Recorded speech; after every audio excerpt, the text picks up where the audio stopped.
आप सभी का स्वागत है मेरे चैनल पे। आज की कहानी है ज़िंदगी अपनी शर्तों पर। तो चलिए स्टार्ट करती हूँ। चलो यह तलाक तो हुआ, मंदा ने कोर्ट से बाहर आते हुए अमोद से कहा, जो अभी मात्र आधे घंटे पहले डिवोर्स पेपर पर एक हस्ताक्षर के साथ उसका एक्स हस्बैंड बन गया था। तुम्हारी परम इच्छा पूरी हो गई, अब तो खुश। उसमें भी कोई डाउट है क्या? तुम्हारी रोज रोज की चकचक से पीछा छूटा। अब मैं शांति से जी पाऊंगी। मंदा ने एक नज़र अमोद पर डालते हुए कहा, ठीक है, तुम खुश रहो। मंदा, घर चलो, एक एक बाजी चेस की हो जाए। माँ के पास भी अकेली अकेली क्या करोगी? घर चलूं अभी? हाँ, माँ तो वैसे भी हर समय सोती रहती हैं। शिपा और क्षितिज भी तुम्हें देखकर बहुत खुश हो जाएंगे। तुम कहते हो तो ठीक है। वैसे क्षितिज और शिपा तो मुझसे कल ही मिलकर गए हैं। ठीक है, फिर घर ही चलते हैं। यह कहते हुए अमोद ने अपनी गाड़ी का अगला दरवाज़ा खोला और मंदा को बैठा के बाद में बंद कर दिया। घर तक का रास्ता मौन में कटा। दोनों ही अपने अपने ख्यालों में गुम थे। अमोद से तलाक लेकर मंदा बेहद राहत का अनुभव कर रही थी। बेपनाह सुकून का एहसास हो रहा था उसे। अमोद की दिन रात की किचकिच के बिना जिंदगी का एक एक पल सुकून से बिताने की अपेक्षा से हल्का महसूस हो रहा था। जहाँ वह अपने भीतर अबूझ उमंग का एहसास कर रही थी, वहीं अमोद को एक अजीब से खालीपन का अनुभव हो रहा था। मंदा पिछले 20 सालों से उसकी ज़िंदगी का एक खूबसूरत अटूट हिस्सा थी। वह सोच रहा था, उसके बिना ज़िंदगी पहले जैसी खुशनुमा नहीं रहेगी। उफ, यह क्या से क्या हो गया। ज़िंदगी अच्छी भली चल रही थी, यह तलाक की आफत उनके बीच न जाने कहाँ से आ गई। उसने डूबते हृदय से सोचा कि तभी उसका घर आ गया। पापा, डिवोर्स हो गया? शिपा ने उससे पूछा। हाँ बेटा, हो गया। तभी पापा के पीछे पीछे माँ को आते देखकर बहुत खुश से कह उठी, अरे वाह, मम्मी भी आई है, और माँ के गले लग गई। तभी अमोद की माँ अपने कमरे से निकलकर आई और कहने लगी। पाँव छूती बहू को उसने अपने हृदय से लगा लिया। जीती रहो बेटा, सदा सुहागन। आगे के शब्द उसके गले से ही अटक गए। शायद उन्हें ख्याल आ गया कि अब उसे आशीर्वाद देना बेईमानी था। चल मंदा, हाथ मुँह धोकर टेबल पर आ जा, मैं खाना लगाती हूँ। अरे माँ, आप अकेले अकेले क्या करोगी? चलिए मैं भी आती हूँ। अरे तू बैठ यहाँ, ऐसे ही बच्चों के पास, इतनी धूप से बाहर से आई है। अरे नहीं माँ, मैं ठीक हूँ, आप चलकर बैठो, मैं खाना लगा देती हूँ। डिवोर्स के बाद उसे यूँ घर के कामों में लगने में माँ को हिचकिचाहट भाप कर मंदा ने माँ को कंधे से पकड़कर रसोई के बाहर लगभग ढकेला और खुद रसोई में घुस गई। सबने साथ साथ खाना खाया। मंदा ने मन में निरंतर ख्यालों की श्रृंखला चल रही थी। वह सोच रही थी, अब वो अपनी माँ के छोटे से आशियाने में उनके साथ एक शांत सहज जीवन जिएगी, अपनी रचनात्मक को पंख देगी। ईश्वर ने उसे अद्भुत लेखन कौशल से नवाजा है। उसका सदुपयोग करते हुए दिन रात नई नई सार्थक रचनाएं लिखेगी। अमोद के साथ उसकी दिन रात की कलेश कला से उसका मन मस्तिष्क मानो कूंद हो जाता था। लेखन में उसका बेस्ट नहीं आ पाता था। वह सोचने लगी, अमोद से अलगाव की अवधि में उसने एक लघु उपन्यास पूरा करके अमेजन पर प्रकाशित करवाया था। उसके बेटे बेटी और कुछ अभिन्न मित्र जो उसके बेस्ट आलोचक थे, उनकी राय में वह उस लेखन की सर्वश्रेष्ठ मानगी थी। जिसने भी यह उपन्यास पढ़ा वाह वाह कर उठा था। यह अमोद से अलगाव की अवधि में ही संभव हो पाया था। एक मृत प्राय विवाहित जीवन के बोझ तले उसकी रचनात्मक भी मानो मोथरी हो बैठी थी। तलाक के बाद वो अपनी पूरी क्षमता से उसे धार देगी, अपना बेस्ट लिखेगी। तभी शिपा उससे पूछ बैठी, माँ, अब आगे क्या इरादा है आपका? बेटा, बहुत काम करने का है। वह लघु उपन्यास अच्छा चल रहा है। अमेजन पर सोशल मीडिया पर उसकी पब्लिसिटी और तेज़ी करनी है। ओह, एक्सलेंट मम्मा, ठीक कह रही हैं। अपनी पब्लिसिटी जारी रखिए, शायद बेस्ट सेलर ही बन जाए। हाँ, उसकी बिक्री अभी धीरे धीरे बढ़ रही है, लेकिन मेरे विचार से थोड़े और पब्लिसिटी करूँगी तो शायद बिक्री पकड़ जाए। इसके अलावा एक कहानी संग्रह छपवाना है। स्क्रिप्ट लगभग तैयार है, बस फाइल एडिटिंग कर प्रकाशन के यहाँ भेजना है। बढ़िया, एक्सलेंट मम्मा, ऑल द बेस्ट। चलो आप पापा के साथ चेस खेल लो।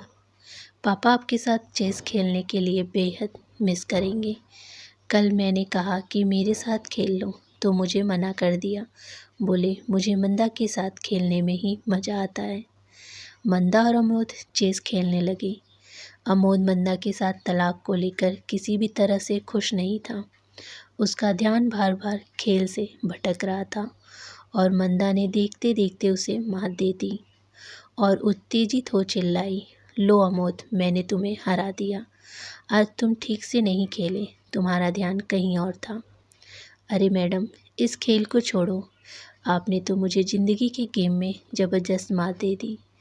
मंदा ने अमोद की इस वार को कोई जवाब नहीं दिया और चुप रही। खेल खत्म होते ही मंदा अपने मायके वापस चली गई। माँ के घर पहुँचते, कपड़े बदलते उसने माँ के कमरे में झाँका। वह हमेशा की तरह सो रही थी। तभी उसके फ़ोन की घंटी बजी। सुंदर कनाडा में रहने वाली, उससे उम्र में लगभग 10-12 साल बड़ी एक कजिन आभा का फ़ोन था।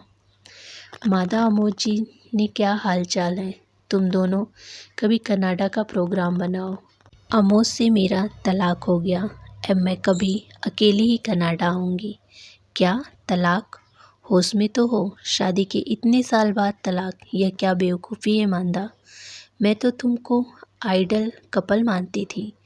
बहुत शॉकिंग न्यूज़ सुनाई तुमने। अमोद जैसे लगते हैं वैसे नहीं है आबादी।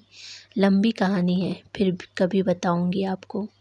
मैं सपने में भी नहीं सोच सकती थी कि तुम दोनों में तलाक होगा। अब अकेली कैसे रहोगी मंदा? बिना पति के सहारे ज़िंदगी निपट अकेले काटना कोई हंसी मजाक नहीं है। ओह दी, ये क्या तकियानुसी बातें कर रही हैं। हम दोनों का रिश्ता बेहद घुटन भरा था और मैं अमोद के साथ खुलकर सांस नहीं ले पा रही थी। मैं अपने पैरों पर खड़ी हूँ, किसी के सहारे की मोहताज नहीं हूँ। ज़िंदगी के इस मुकाम पर अब अपने दम पर अपनी शर्तों पर जीना चाहती हूँ। पिछले कुछ सालों से अमोद की दादागिरी और कला हद से ज़्यादा बढ़ गई थी। उसकी तानाशाही और कलेश से मेरी रातों की नींद उड़ने लगी थी। एक दिन हद हो गई, उसने मुझ पर हाथ उठा दिया। तो बताइए कितना सहती। नहीं नहीं मादा, शादी कोई गुड्डी गुडिये का खेल नहीं। जब मर्जी हो तब तुम उसे तोड़ दो। तुम्हारी बात से कतई इत्तेफाक नहीं रखती। ठीक है दी, अभी फ़ोन रखती हूँ। कभी मिलूंगी तो आपको डिटेल में सारी बातें बताऊंगी। ओके मंदा, बाय। आभा दी, टेक केयर। आभा से बात कर कर मंदा कुछ परेशान हो गई। उनकी बातों ने उसके शांत मन समंदर में हलचल मचा दी। उसके मन में दुविधा होने लगी। उसे अपने निर्णय पर संदेह होने लगा। क्या अमोद से तलाक लेने का उसका फैसला सही था? तभी उसने सयास अपनी नेगेटिव सोच को विराम दिया, अपने आप से यह कहते हुए, तूने कुछ गलत नहीं किया। तूने अमोद के साथ अपना रिश्ता निभाने में कोई कसर नहीं छोड़ी। उसके साथ अपने रिश्ते को तूने हमेशा अपना 100% दिया।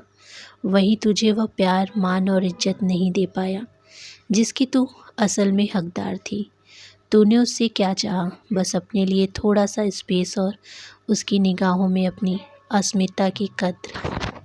जिस रिश्ते में परवाह और सम्मान ना हो, ऐसे रिश्ते का ख़त्म हो जाना ही बेहतर है। इतना मत सोच मंदा, तूने उससे तलाक लेकर कुछ भी गलत नहीं किया।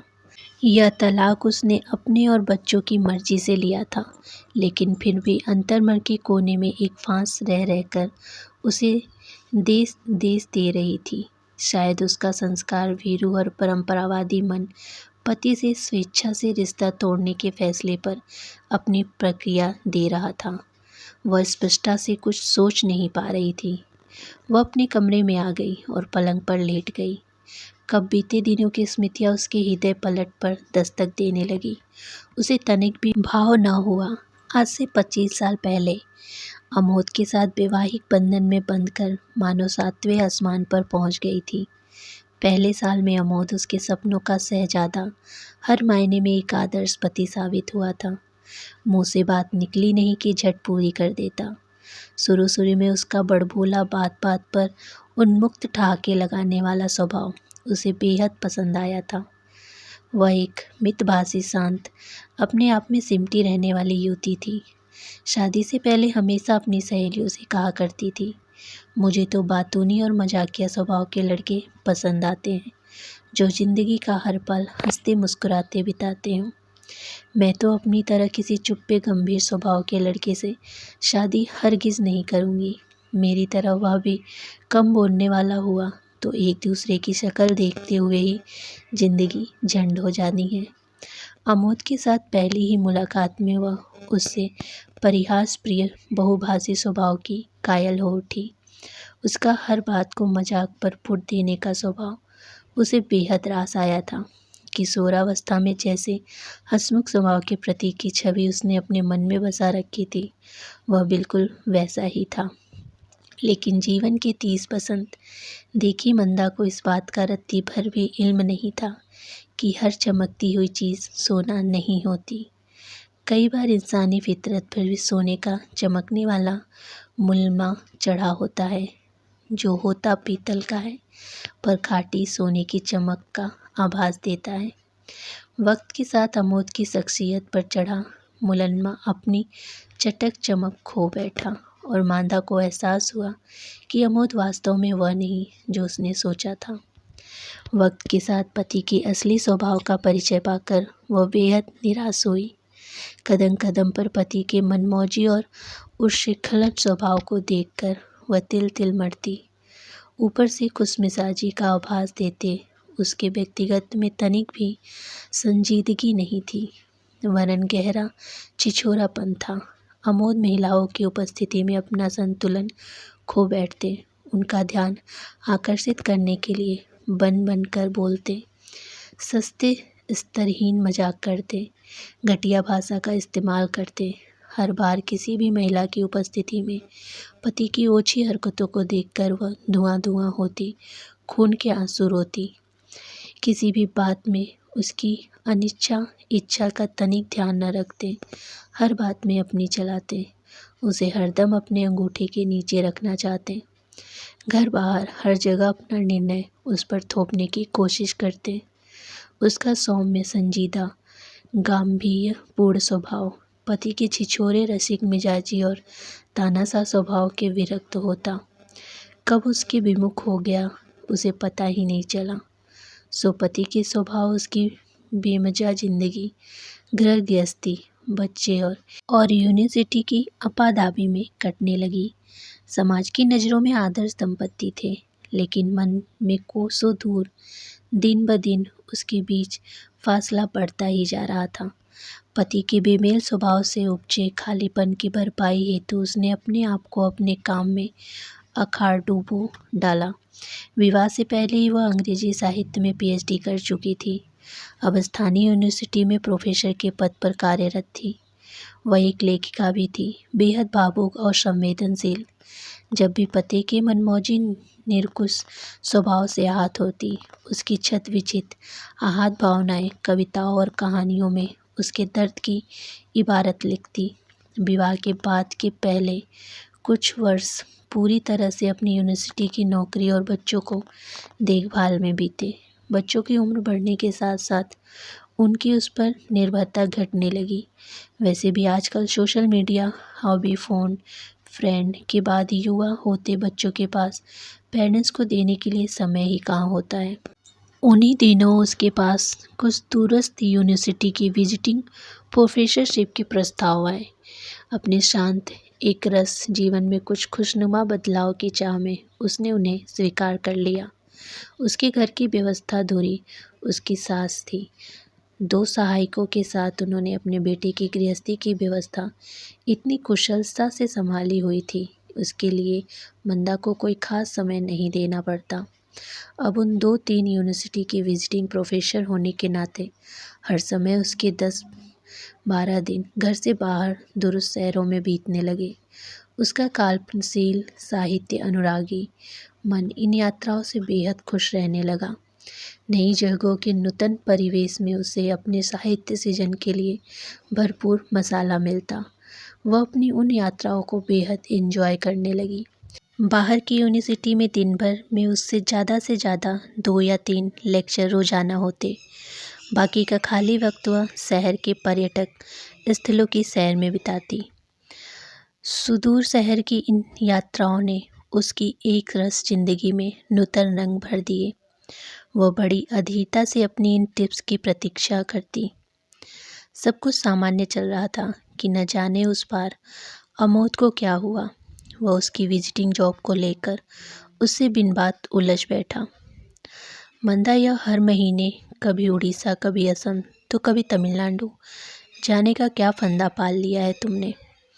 अरे अच्छी खासी यूनिवर्सिटी की नौकरी है तुम्हारी, अच्छे पैसे पीट रही हो, तो फिर बिना बात हर महीने 10-12 दिनों के लिए घर से बाहर जाने की क्या ज़रूरत है? अमोद, यह आप क्या कह रहे हैं? अपनी घर गृहस्थी तो ठीक ठाक चल ही रही है। माँ जी का सब कुछ अच्छी तरह से मैनेज कर रही हैं। बच्चों को भी अब मेरी कोई खास ज़रूरत नहीं रही। दोनों सुबह के घर से निकलते शाम को घर में घुसते। दोनों अपने अपने फील्ड में अच्छी तरह से सेट हो गए। एक आध साल में दोनों अपनी अपनी नौकरी पर बाहर चले जाएंगे। मैंने यह विजिटिंग प्रोफेशन इसीलिए तो ली कि कल को जब दोनों बच्चे हमसे दूर चले जाएंगे तो मुझे खालीपन ना लगे। नई नई यूनिवर्सिटी जाना, उसके अलग अलग परिवेश, अलग अलग कल्चर, नए नए लोगों से मिलना, उसके विचारों का एक्सचेंज करना, इन सब से बहुत कुछ सीखने को मिलता है। साथ ही नई नई जगह घूमने और देखने को मिलता है। और सबसे अहम बात, मैं अपनी ये ट्रिप बेहद एंजॉय करती हूँ। कभी आप भी चले ना मेरे साथ इन ट्रिप पर अमोद। फिर इन टूर्स के दौरान मैं कितना कुछ बढ़िया लिख पाती हूँ। इसी लेखन से साहित्य की दुनिया में मुझे अपनी पहचान मिली है। यह घूमना फिरना तुम्हें ही मुबारक हो मैडम। तुम ही मुँह उठाकर घूमने के लिए बहुत हो, जो मुझे और साथ ले चलोगी। अपनी घर गृहस्थी संभालती नहीं जाती, रोज रोज नए नए चोचले जान को लगा लेती हो। अमोद, ऐसा तो मत कहिए। मुझे जो अच्छा लगता है क्या वह करने का अधिकार नहीं? आप मेरे साथ अन्याय कर रहे हैं। अच्छा, तुम्हें आईना दिखाना अन्याय हो गया। मैं बस वही कह रहा हूँ जो तुम कर रही हो। अपनी घर गृहस्थी, पति और बच्चों को भगवान भरे से छोड़कर दर दर की खाक छानना कितना सही है? जरा मैं भी तो सुनूं। अमोद ने बेहद तल्ख स्वरों में उसे उल्लाहना दिया। आपके इन तानों को सुनकर मैं इन ट्रिप पर जाना बंद नहीं कर दूंगी। यह आपकी गलतफहमी है। यह मेरी जॉब का एक हिस्सा है जिसे मैं बेहद पसंद करती हूँ। इस बार उसे भी अपनी आप खोते हुए तनिक गुस्से से जवाब दिया। इस पर अमोद ने बेहद गुस्से से दांत पीसते हुए, मैडम आपको अपनी गृहस्थी छोड़कर दर दर की खाक छानना इतना ही पसंद है तो इस घर में रहने की ज़रूरत ही क्या है? आपको अच्छी तरह से चल ही रहा है, सब कुछ हद है।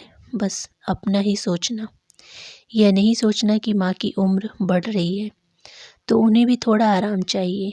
लेकिन इतना सोचे कौन? आपको अपनी कविता, कहानियों, सैर सपाटों से फुर्सत मिले तब तो आप यह सब सोचें। यह कहते हुए अमोद अपने हाथ की फाइल वहाँ टेबल पर अत्यधिक गुस्से में पटकते हुए, अवश क्रोध में पुकारते हुए वहाँ से चले गए।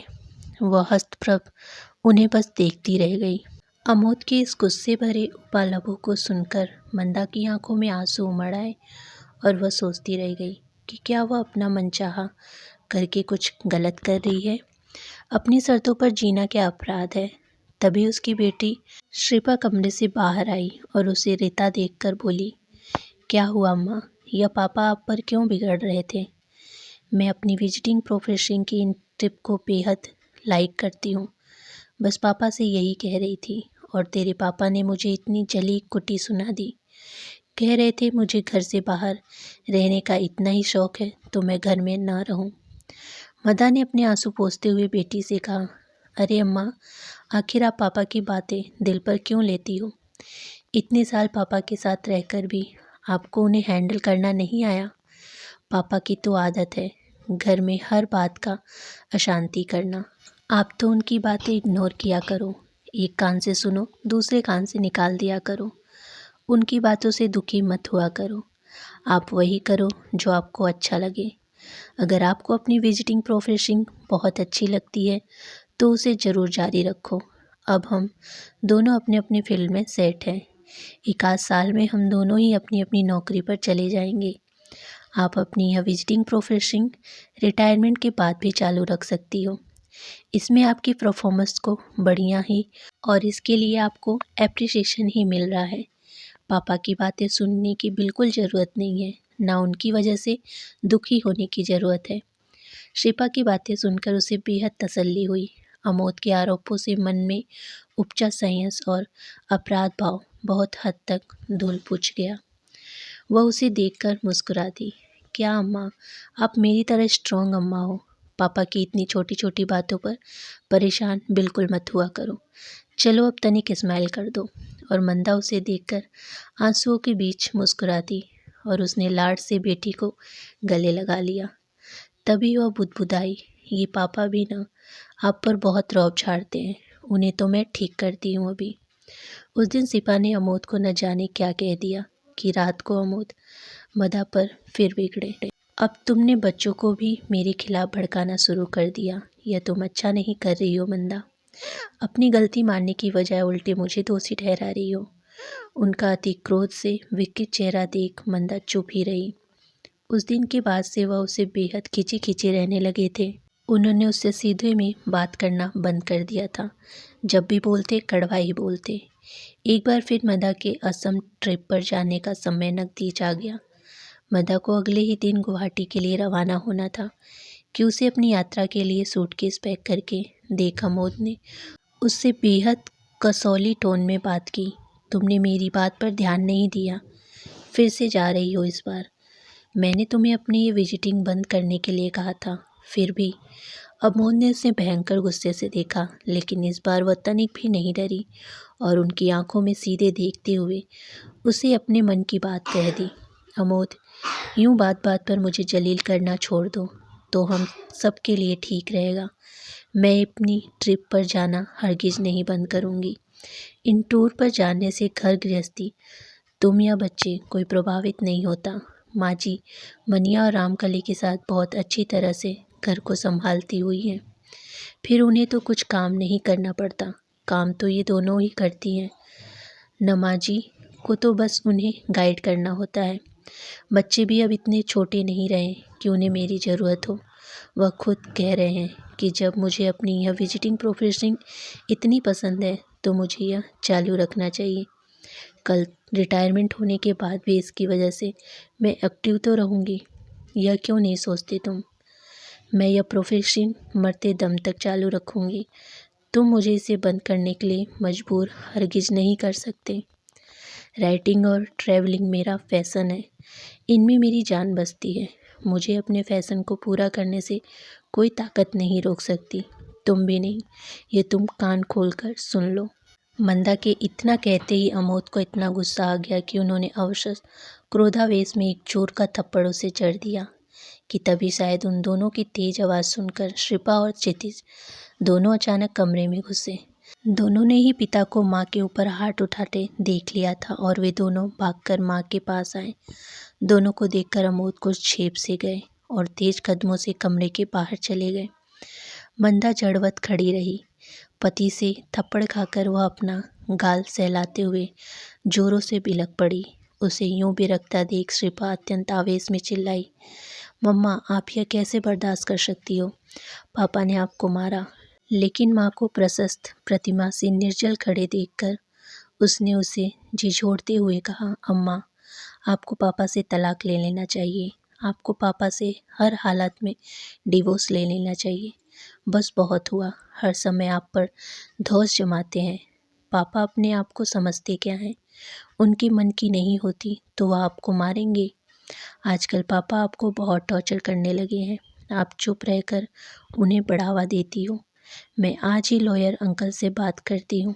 यह कहते हुए उसने एक घनिष्ठ फैमिली फ्रेंड लॉयर को कॉल करने के लिए फ़ोन उठाया ही था कि मंदा ने झटपट उसके हाथ से फ़ोन छीनते हुए कहा, पागल तो नहीं हो गई? घर की बात बाहर उछालेगी। अरे मम्मी, पापा ने आपके साथ सलूक ही ऐसा किया कि बात बाहर तक जाएगी ही। मम्मा, मुझे मेरा फ़ोन दो। अभी तू आपे में नहीं, गुस्से में हो, होश खो बैठी हो। पागल हुई हो क्या? अभी इस उम्र में तलाक? नहीं मम्मा, तलाक का कोई उम्र नहीं, वास्ता नहीं। इसका वास्ता है इस रिश्ते में आपके सहने से, आपके दर्द से। पापा आपको डिजर्व ही नहीं करते। आप इतनी जेंटल, केयरिंग, स्वीट और ग्रेसफुल हो। पापा आपसे बिल्कुल उल्टे हैं। ये कहते हुए वो मंदा के गले लगकर आंसू बहाने लगी। वह भी उसके साथ आंसुओं में डूब गई। उस मुश्किल समय में जब अमोद ने उस थप्पड़ चढ़कर उसके वजूद को चुनौती दी, उसकी अस्मिता पर प्रहार किया था, उसके दोनों बच्चे उसके साथ ढाल बनकर खड़े हो गए। उन दोनों ने उसे बार बार समझाया कि उसे इस दिन ब दिन बोझिया होती शादी से मुक्त हो जाना चाहिए। उन्होंने उसे समझाया, वे दोनों अपने अपने स्वभाव के चलते एक दूसरे से बिल्कुल अनुकूल नहीं हैं और इस वजह से कभी कभी एक दूसरे के साथ शांति से नहीं रह पाएंगे। उस जैसी सेंसिटिव, शालीन और गहराई वाली शख्सियत का अमोद जैसे रुद्र, छिछले स्वभाव के संवेदनशील इंसान के साथ जिंदगी बिताने का कोई औचित्य नहीं है। दोनों बच्चों की बातें सुन मंदा ने भी गहन आत्मविश्लेषण किया। कई हफ्तों की मानसिक कश्मकश के बाद वह इस नतीजे पर पहुंची कि अपनी अस्मिता को दांव पर लगाकर जिंदगी मर मर कर गुजारने का कोई मतलब नहीं। उसे भी खुश रहने, अपने मन का करने का पूरा अधिकार है। अपने आत्मसम्मान की कीमत पर एक बोझिल रिश्ता कायम रखने से बेहतर है ऐसे रिश्ते से मुक्ति पा लीजिए। उसने अपने मन को बहुत खंगाला और उसे हाथ में पति की अंतहीन उपेक्षा, अवमानना, निर्कुंसता और मनमानी की सूखी रेत आई। वे दोनों शादी के बंधन में बंधे हुए जरूर थे, लेकिन मन से कोसों दूर थे। उनके रिश्ते में कुछ भी तो नहीं बचा था। न केयरिंग थी, न शेयरिंग, न इज्जत और न मान सम्मान। वे दोनों अपने रिश्तों को जी नहीं रहे थे, वरन जबरन ढो रहे थे। तो ऐसे बेईमानी और बोझिल रिश्ते से मुक्त हो जाना ही सही था। आखिरकार वो बहुत चिंतन मनन के बाद उसे अपनी 20 बरस पुरानी शादी से मुक्त होने का निर्णय ले ही लिया। यह सोचकर कि अमोद की आए दिन की खिटपिट चकचक से दूर होकर वह शांत सहज जिंदगी बिताएगी। किसी भी तरह की जटिलता से रिक्त उसकी शांति प्रिय शख्सियत अमोद की रोज रोज की कलह और झगड़ों से परे की चैन सांस ले पाएगी, पनप पाएगी। अपनी खुली आंखों से देखा गया साहित्य सेवा का सपना साकार कर पाएगी। सबसे महत्वपूर्ण था, तलाक के बाद वह बिना किसी प्रतिबंध अथवा रोक टोक के एक सहज खुशनुमा जिंदगी जी पाएगी। स्वयं से साक्षात्कार कर पाएगी। अपने फैशन, अपनी ट्रैवलिंग और अपनी राइटिंग पर अपना ध्यान केंद्रित कर पाएगी। उन्हें मुक्त हृदय से जी पाएगी। और यही सब सोचकर उसने शिल्पा और क्षितिज को अमोद के साथ अपने तलाक की कार्यवाही को अंजाम देने के लिए हरी झंडी दिखा दी। बच्चों ने पिता को समझाया कि वो माँ के साथ अपने दिनों दिन मुश्किल होते रिश्ते को नेचुरली उतार कर अपेक्षाकृत स्वतंत्र जीवन जी पाएंगे। एक दूसरे के विरोधाभासी स्वभाव के चलते वे दोनों कभी साथ साथ खुश नहीं रह पाएंगे, तो बेहतर है कि अलग होकर खुश रहें। आखिर जिंदगी खुशियों का ही तो दूसरा नाम है। अमित को अपने स्तर पर मंदा से कोई शिकायत न थी। मंदा एक बेहतर, शांत, सुशील, समझदार और सौम्य स्वभाव की शांति प्रिय शांत थी। उसे अमोद के साथ सामंजस्य स्थापित करने में हर संभव प्रयत्न किए, लेकिन अमोद के पेचदार, खुरापाती स्वभाव के चलते उसके सभी प्रयास विफल हो गए।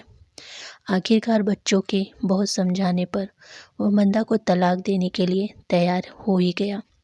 अपने घनिष्ठ फैमिली लॉयर के यहाँ कुछ चक्कर, कागजी कार्रवाई और 1 साल के अलगाव के बाद दोनों का आपसी सहमति से बिना किसी जटिलता के तलाक हो गया। तभी उसके फ़ोन पर मैसेज फ्लैश हुआ। उससे मैसेज पढ़ा। अमोद से अलगाव की अवधि में लिखा उसका लघु उपन्यास बेस्ट सेलर की श्रेणी में आ गया था। वह अवर्णनीय खुशी से झूम उठी। आज उसका खुली आंखों से देखा बरसों पुराना सपना पूरा हुआ। आगत भविष्य ने अनगिनत खुशनुमा ख्वाब उसकी आंखों में झिलमिलाने लगे। तो ये थी एक छोटी सी कहानी आप लोग को पसंद आई हो तो वीडियो को लाइक शेयर और चैनल को सब्सक्राइब जरूर कीजिएगा। धन्यवाद।